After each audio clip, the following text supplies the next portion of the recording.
Good choice. Good year. It's been a difficult day.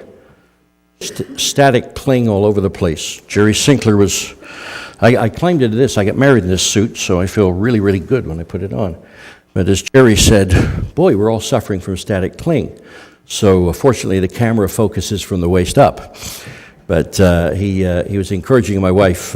He said, all you have to do to take care of that is put him in the dryer with a dead cat. That's a tad off the wall, Jer. I don't know the science behind it, and I have no idea where I'm going to find a cat to volunteer for that job. No sensible cat would be volunteering for that. Well, there's a lot of talk lately, at least on cable news, about gun control. And it's a truism that is repeated oft. Americans love their guns. And I well remember back in 2008 seeing and focusing on Rush Limbaugh on a video clip where he said pointedly, "Watch out, they're coming for your guns," which, of course, is the third rail of American politics. And, of course, it also wasn't true because it's the third rail and nobody wants to touch it, and no politician with any sense wants to get near it. Barack Obama made the sad comment about people being preoccupied with religion and guns, which, of course, was equally as foolish as Rush Limbaugh's comment.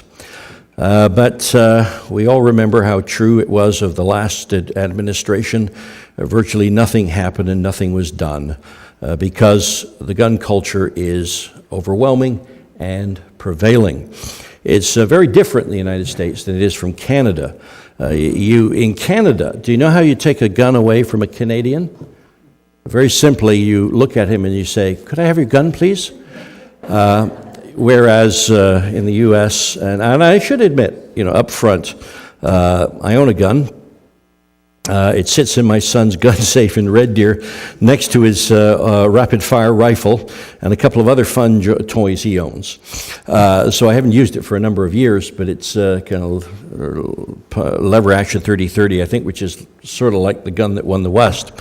And growing up in England, it seemed to me all the policemen rode bicycles, but every farmer I knew had a 22 rifle for rabbits and a shotgun for birds.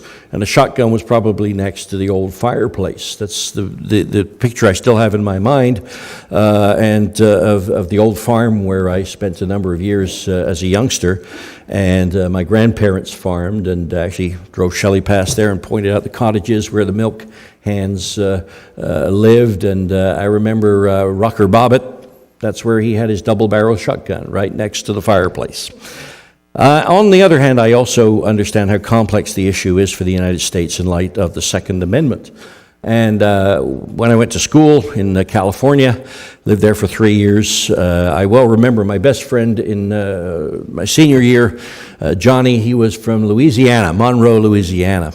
And his daddy came out for graduation, and he explained to me how ticked off his daddy was because he had to put his handgun in his check-in luggage, and he wasn't allowed to bring his handgun on the plane. But he said once he got him in the hotel, Daddy found his handgun and put it back where it was comfortable in his jacket, and then he was fully dressed to visit the Ambassador campus and to come to graduation for his son. Of course, that was different for me. As I said, growing up in England where the bobbies rode bicycles and had a truncheon stick, and that was it. But as all of these little reflections and thoughts occur to me, I also know that all Americans love their children. And I don't think anybody was free of tears when we heard about the tragic school shooting recently in Florida. And I don't think any of us were able to restrain the tears and the heartache when we heard a mass shooting in Las Vegas. In the aftermath of these events, some strange things have been happening. Kids who, of course, will very soon be voters, have been asking for, quote, gun control. And President Trump, in my personal estimation, made the observation that was quite logical. If you can't buy a handgun until you're 21, how come you can buy an assault rifle at 18? And of course, then you get the pushback that you hear, which is, how dare you ask for that? You're just penalizing law-abiding citizens for the misdeeds of a few. And of course, the argument was, you're going to tell me a 19, 20-year-old young man who served in Afghanistan, when he comes home, then is unable to purchase a personal weapon that he's been trained to use for the last couple of years in the military and used perhaps in combat over there.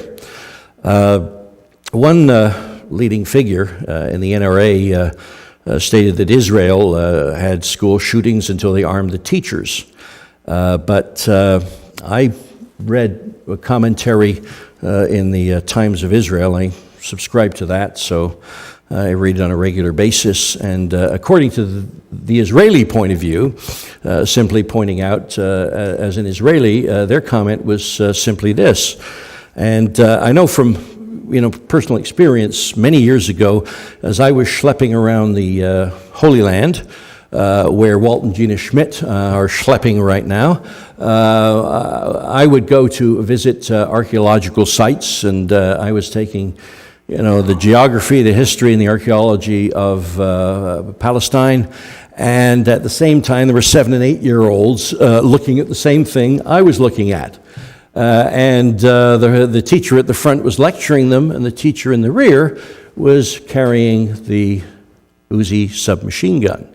And that was just standard. First time I ever got close to an Uzi, I was first of all goosed in the ribs with one. I turned around, it was a teacher, and we were standing on the Mount of Olives and looking at Jerusalem, pray for the peace of Jerusalem. But the children who had been brought to the Mount of Olives to see Jerusalem were escorted by armed teachers. And I'm pretty sure that the bus driver who took us around Israel had an Uzi pretty close. He certainly told us that he'd driven a tank in Lebanon just a few years before, and so he had no trouble with the bus. But it was kind of interesting to feel this and to see this. We quite often picked up soldiers on the road who were hitchhiking from one place to another, and they would get on the bus and then they would unchamber the round so that their weapon was safe while they were on the bus. And then we'd drop them off somewhere and all wave and smile. And the first thing they did once their feet touched the ground was to rechamber the bullet because they were on duty 24/7 as soldiers. But it was an ironic observation, and this was pointing out in the Times of Israel, that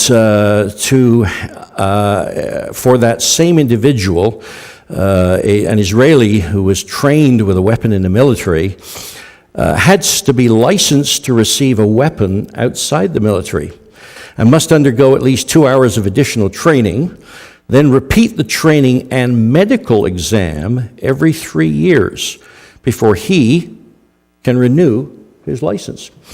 I thought, whoa, that's, call for background checks and so forth, which is pretty universal. I think about 90% of those surveyed say, yeah, background checks, tougher background checks. The president mentioned that as well. Seems logical, seems reasonable.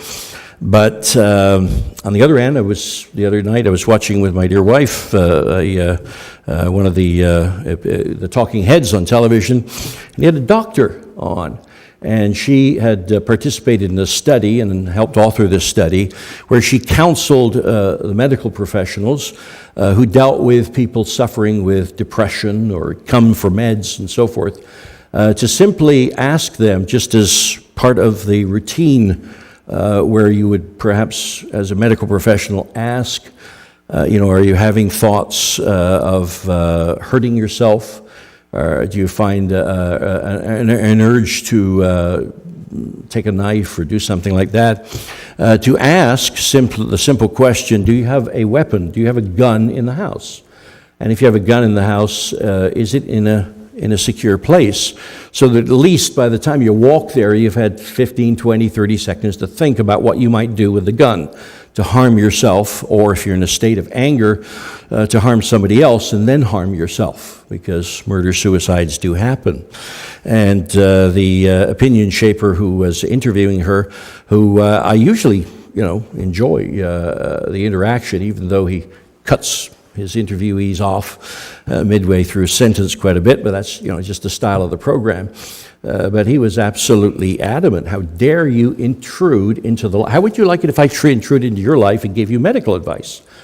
Well, I thought the point was to, in some way or other, counsel people who came to a professional confessing, opening in a confidential place their heart to say, I'm having a hell of a time here, and I'm asking for medication, and I'm asking for help. But from the outside point of view, how dare you ask that person if they have a gun in the house? Which, again, didn't make a lot of sense to me. Now, a lot of things don't make a lot of sense to me, and first of all, I am in no place to offer a comprehensive solution to a very difficult and challenging problem for the United States. Neither am I here to shape your political point of view, as long as we quietly agree to vote my way. No, you know what I'm saying. You didn't come to church to have your politics modified or changed or something like that. But, these are things that make me say, that doesn't square with what I know. That doesn't square with the facts that I've read. When somebody says, let's say, Israel had a problem with school shootings until they armed all the teachers.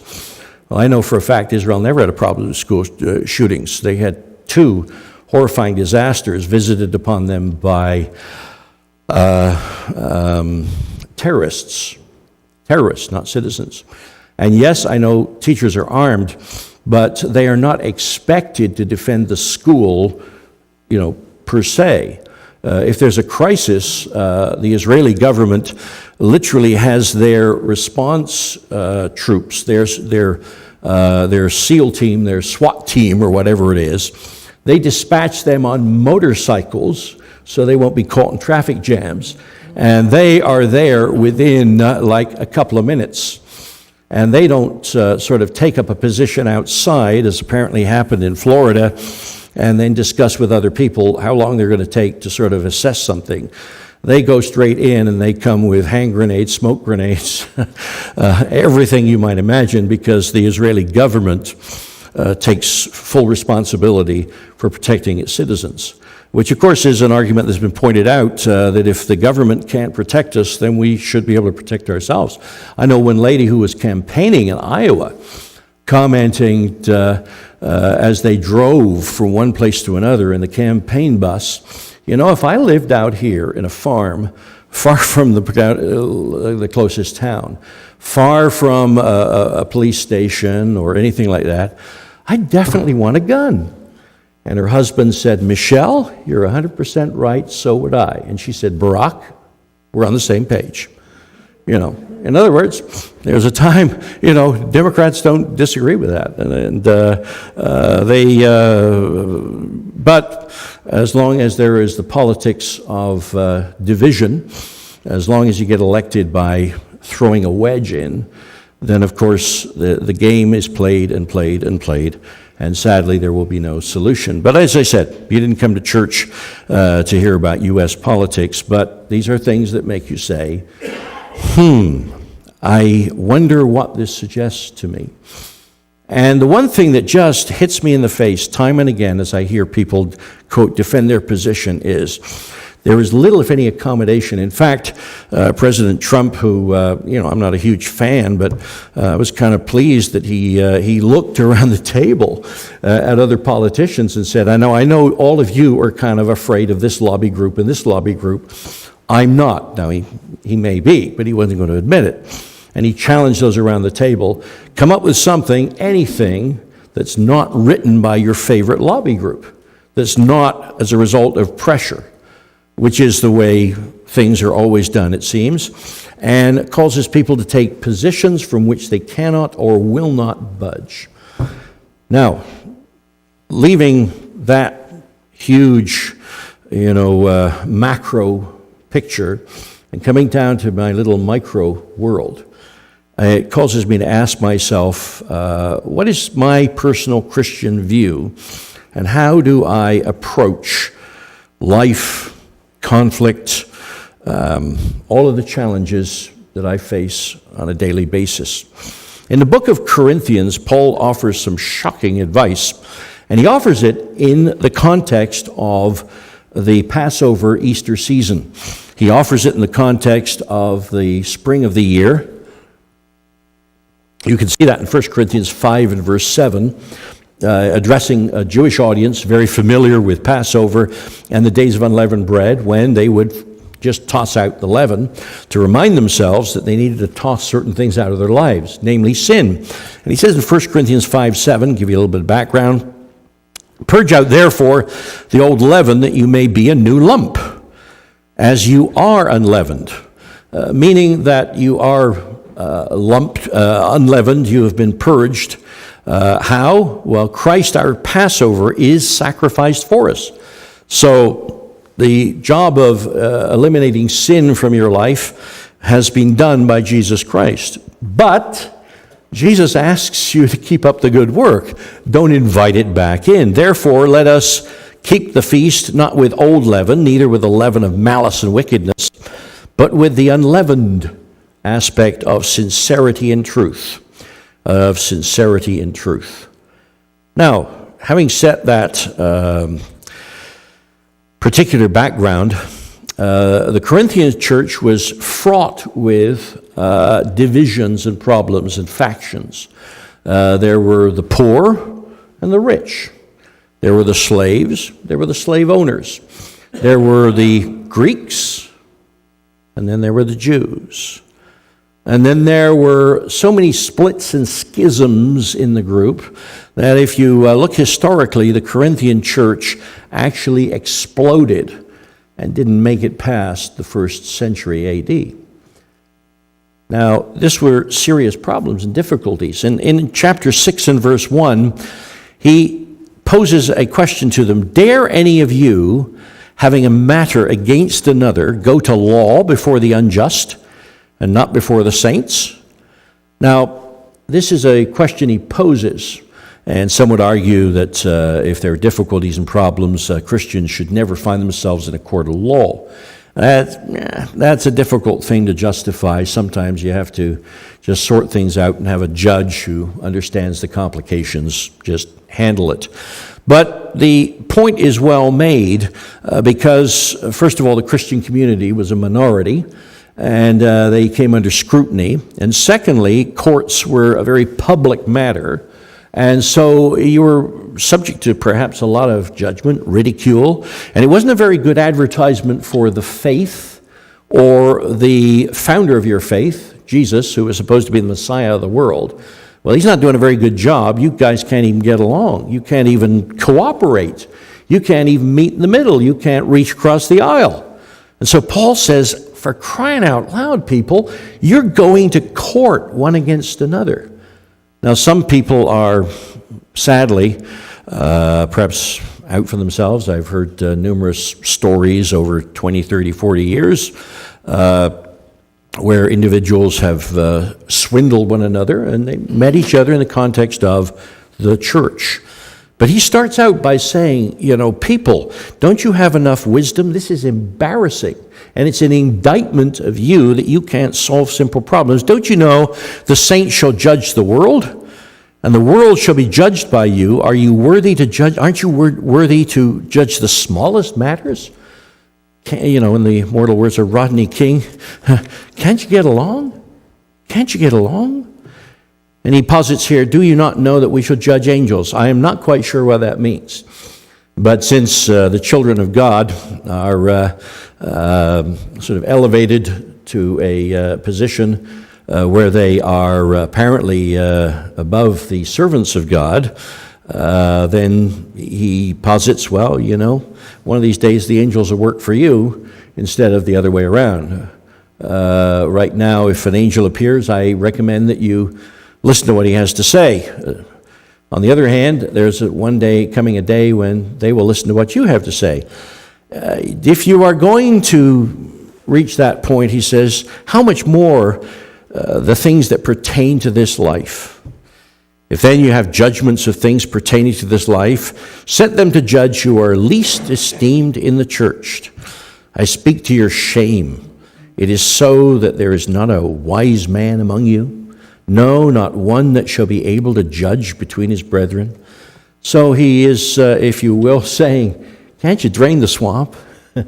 Can't you at least talk to each other, listen to each other? Can't you, if I may co-opt Stephen Covey's, one of his habits of highly effective people, can't you seek first to understand before you demand that you be understood? Can't you listen? Can't you try to reach across the aisle and understand the angst that somebody else may be experiencing? Can't you get along? And so I suppose you'd have to say Paul's focus here, and my focus for the sermon, even though it was suggested by the entrenched positional views that I hear on cable news, is simply this. Is it possible to live peacefully in the same house, in the same church, in the same neighborhood? That's where I live, and that's where I speak, and that's where I act. So that's the only thing I can influence, and that's where my focus should be. But brother goes to law with brother, and that right in front of the unbelievers, so they can all ridicule you and your faith and the gospel of Jesus. Now therefore there is utterly a fault among you, because you go to law one with another. Something's wrong, Paul says. And then he posits this: why do you not rather take wrong? Why do you not rather suffer yourselves to be defrauded? Whoa, that's the last thing I want to hear. But despite the fact that this is a big ask, it is actually reasonably logical. Sometimes you are the windshield, and sometimes you are the bug. And sometimes in life you just can't win.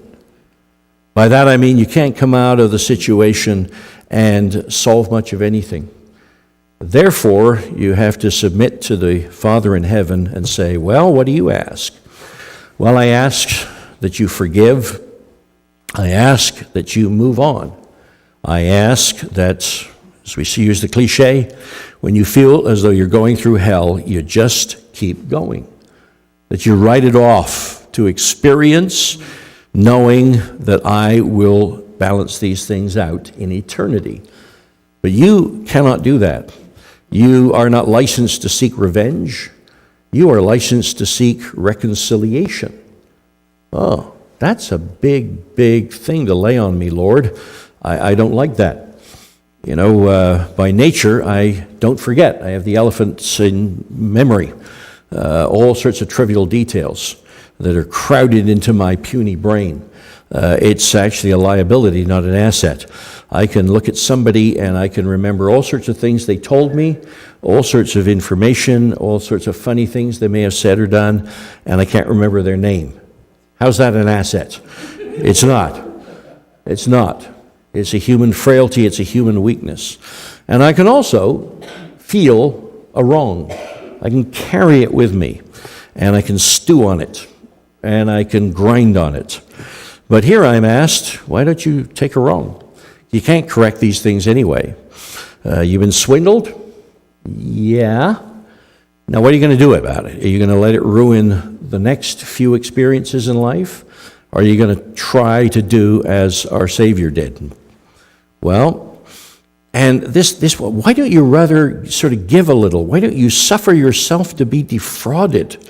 Whoa, that's a horrifying thing to say to a human being. And yet Paul says it. And the reason he says it is because this is what Jesus taught. You remember when Moses stood on a mountain, he said, just try not to kill each other. And when Jesus stood on a mountain, he said, you've heard it said of old time, don't kill. I'm going to go slightly further, okay?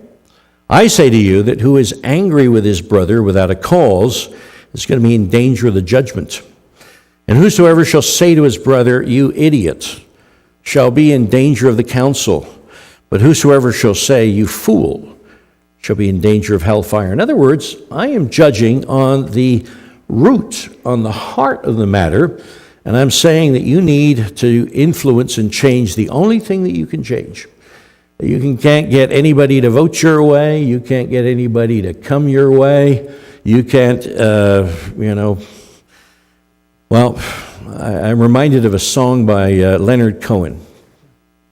Dear Leonard died here just a little while ago.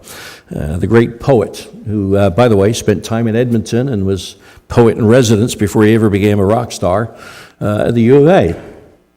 But he talked about the hope that he had for the community, the hope that he had for mankind. And he talked about the stresses and strains in society. And he expressed the hope. He said, it's coming to America first. In his song, Democracy, the cradle of the best of the worst. It's there, they've got the range and the machinery for change, and it's there they have the spiritual thirst. Well, you haven't seen that the last few years. You've seen positions, you've seen intractable arguments, you've seen people shout each other down, and you've seen nothing moving. Nothing. And of course, the response to that is, well, we need to drain the swamp and get different people. Well, same song, second verse. And in his song Democracy, this great hopeful anthem, because he wrote a lot of negative ones, but this hopeful anthem, he talked about the ship of state. He said, sail on, O mighty ship of state, to the shores of need, past the shoals of greed. Sail on, sail on. You got to get past the greed before you can address the need. And he was right. It's not happening, but that's what has to happen. We have to look past these things. And in the words of Jesus, he is saying simply, look, until you change your heart, there is going to be nothing else. And I'm saying right in your heart, you have to start with the understanding that I don't accept bitterness, anger, and the unwillingness to meet. He says, therefore, if you bring a gift to the altar, and remember there that someone has something against you, there's tension, there's difficulty, there's problems, leave that gift before the altar and go your way. Seek reconciliation to your brother, and then come back to me and talk about it. Whoa, that's a pretty blunt thing for you to ask of me, Lord. Well, I've set the example. But this is also a practical thing. He says, agree with your adversary quickly while you're out there in the middle of the roadway, lest at any time the adversary drags you into court before the judge, and the judge hands you over to an officer, and you are cast into prison. I'll tell you something, Jesus says, you shall by no means come out until you've paid the uttermost farthing. That's the way it works. You want to go to court, you want to get tied up, you want to argue, you want to fight, you want to be miserable, you're going to compound problems, and it will not end well. I've got a neighbor, and many years ago, for whatever reasons, there was some sense of offense taken. I just don't understand how it happened or why it should be that way. And I'm going back a couple of decades. But after about 10 years or so, he approached me and he said, for the preface to it, he said, I know we've had our problems in the past, but he said, that tree that's growing in your flower bed there is spreading, whatever it is, will-o'-the-wisp or that sort of thing. It's spreading it over the neighborhood. And it's actually a weed. And I thought, don't be ridiculous. I love that tree. It's come out of nowhere. It's grown several feet a year. It's a magnificent thing. It's been growing like a weed. Oh. He said to me, I really think you should cut that down, but who am I to ask? So I thought, well, I kind of like that tree. It waves in the wind, it's nice, and I actually like those cat o' nine tails. But I sought some advice right away, and I was told, that's a weed. You're really going to wreak havoc in the neighborhood if you do that. So a couple hours later, I went out there with my Sawzall, and I cut it down. And my neighbor was so flabbergasted, he sent over this huge basket of fruit. He must have thought I was going into the hospital or something, but it was this big, one of these nice things, and it was fruit and some raisins and other things, and it was nicely tied with a bow, and he was flabbergasted that I said, oh, it's really a weed? That's how sophisticated it is when it comes to gardening. Oh, if it's a weed and it's going to spread all this, well, it's logical I should meet you at least halfway and cut the thing down. So I did it after a couple of hours.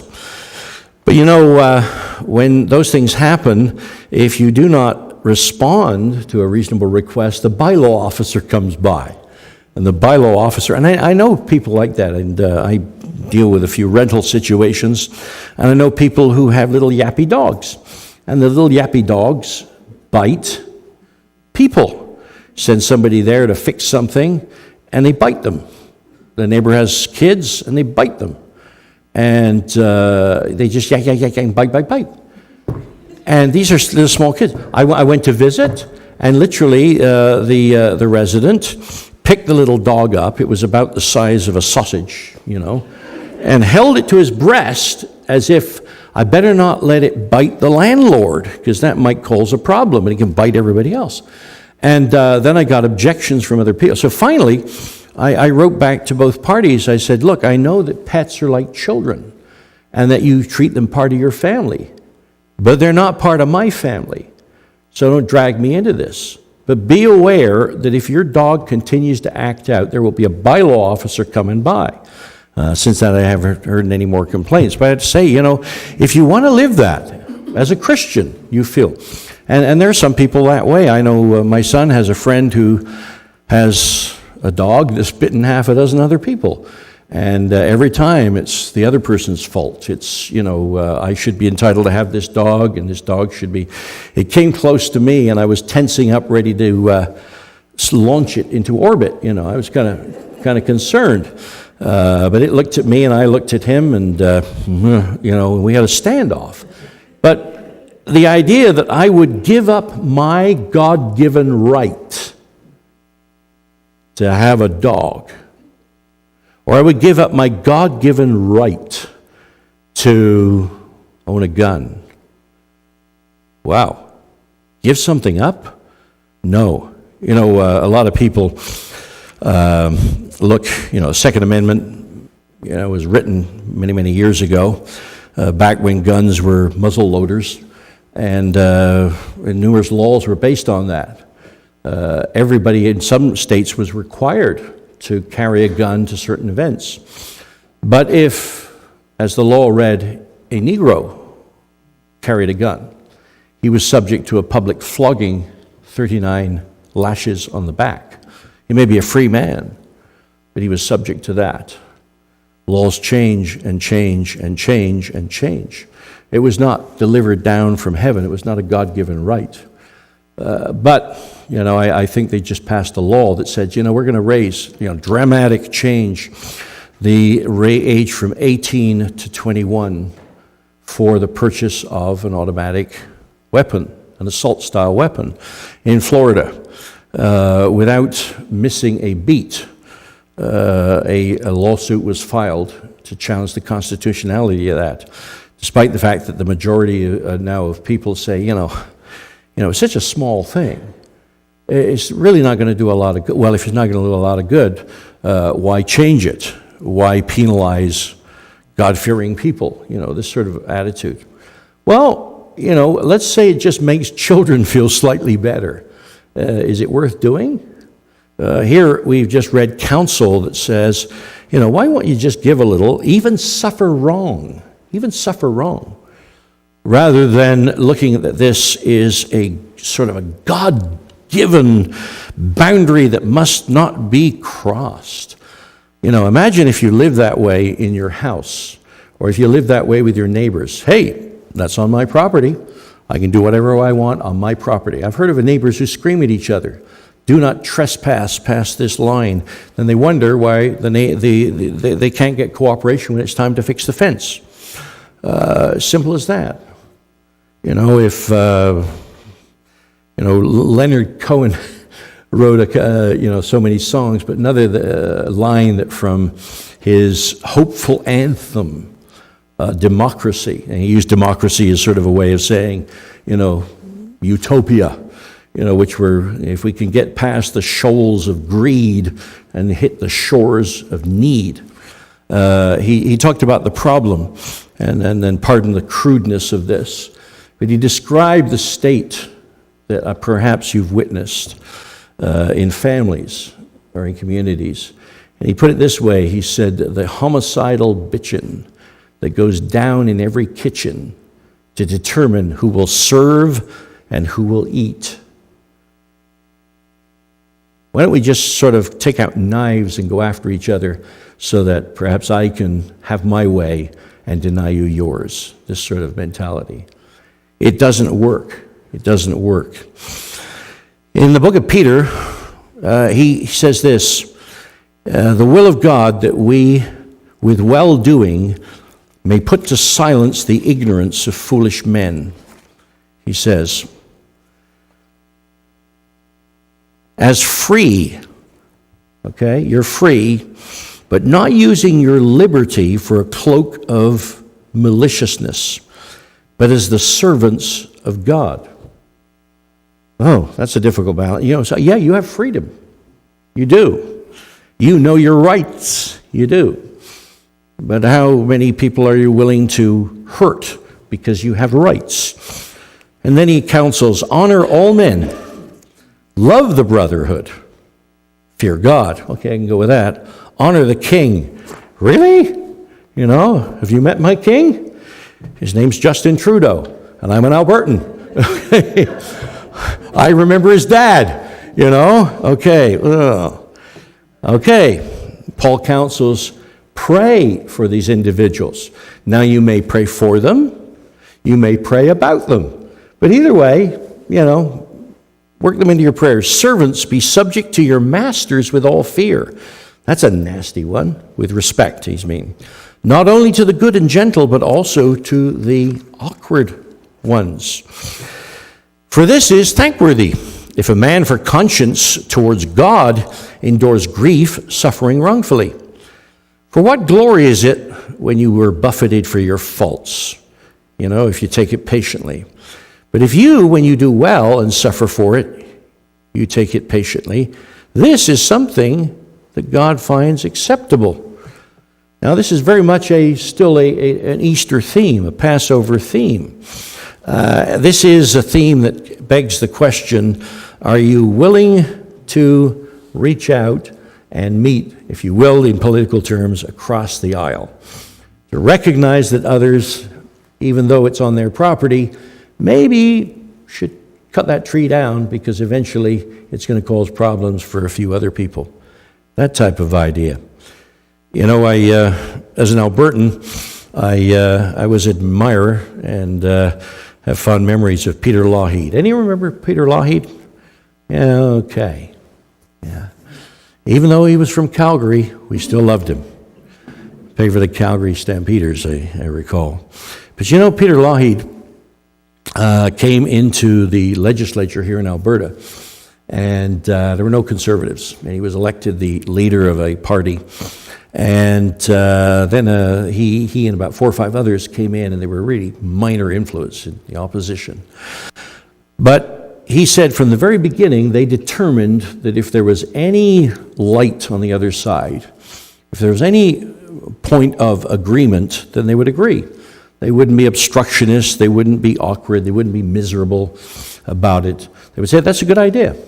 Of course, you see that this last week, I think President Trump's doing a smart thing and at least going to talk to the little person who runs North Korea, who is not a very nice person in my estimation.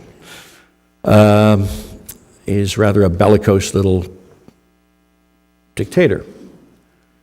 But of course, you go back when Barack Obama in 2008 says, "I'll talk to anybody.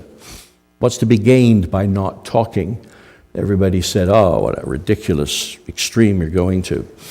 And then, of course, when the opposition changes and the leader says, "Hey, I will go and talk," then we just change it over. Oh, does he know what he's doing? Oh, this is, very risky and everything. Well, okay, it's good for him. It's good for him. And Peter Lougheed took a leaf out of the other party's playbook, and he said, where we can meet, we will meet.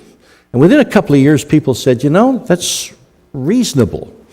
And as a result of that, his party gained all sorts of seats and became the majority. And those who give objective evaluation say that of all the provincial premiers in the last half century, Peter Lougheed was the most effective and the most successful.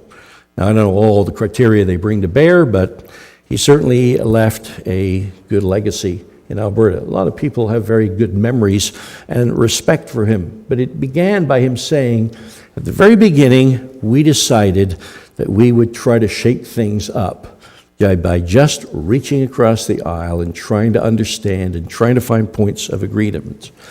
And this is what Peter is counseling, whether it's in your home, whether it's on the job, whether it's in your congregation, whether it's in your neighborhood.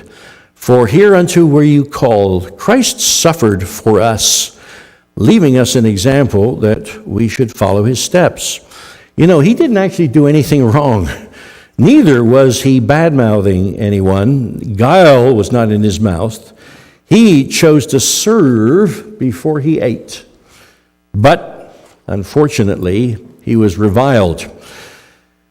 When he suffered, he threatened not, but committed himself to him that judges righteously, who his own self bore our sins in his own body on the tree, and we, being dead to sin, should live to this type of righteousness. In fact, by his stripes, you have been made whole. You were like sheep going astray, but now if you've come back to the shepherd and bishop of your soul, you understand that he has set a precedent, a pattern that you should follow in his footsteps. That poses the question constantly, can I choose to serve before I ask to eat? Can I humble myself to wash somebody's feet, both figuratively and literally? And in so doing, create some harmony, some peace, some progress, just as Jesus did, even though he washed the feet of Judas. Now, at this time of year, of course, our minds turn to this. And there comes a time when we gather together on what is called Maundy Thursday, and it's not a commanded assembly, it's just something that is a tradition of the church. We take communion, which is commanded, but we also rehearse what Jesus did at the Last Supper. And we turn our minds towards the way he chose to serve before he was exalted and glorified. And in so doing, we remind ourselves, this is the way things are accomplished. This is the way things are done. Not by being obstructionist, not by defending our point of view to the very last bit, not by saying, well, if I don't have to give, I won't. And taking pride in that by speaking to understand, seeking to reach across, seeking to bring harmony and peace. It's not possible all the time. It's not, Jesus, despite living a life that way, found himself crucified. And all of the apostles, despite seeking to follow his example, found themselves martyred. And we have to rely on the fact the shepherd of our souls will eventually correct all things and reconcile all things. But in the meantime, he asks us to take this example and realize I cannot change society. I cannot change the congregation, neither should I try. But I can change myself. I can look in the mirror and say, is this coming across as a Christ-like way to do things? Am I willing to wash this person's feet? And as I run that through my mind, I'm being challenged. If there's any way that I can do this, and the answer is not really, but perhaps I can move a little bit closer towards that example of Jesus. Perhaps I can move a little bit further down the line this year and say, well, I hopefully, Lord, am a little further along than I was last year, trying to be an instrument of your peace, of your reconciliation, rather responsible to reach out and create, as in your words, and be a peacemaker. Because as Jesus announced from the mountain that he stood on, blessed are those who are peacemakers, for they shall be called the children of God. Let's pray. Our Father in heaven, we are sometimes chastened as we watch and consider the stresses and challenges in society. And of course, everybody has an opinion, everybody has an idea. And we confess that we do not have the power or even the insight, perhaps, to just even begin to solve some of these insurmountable problems.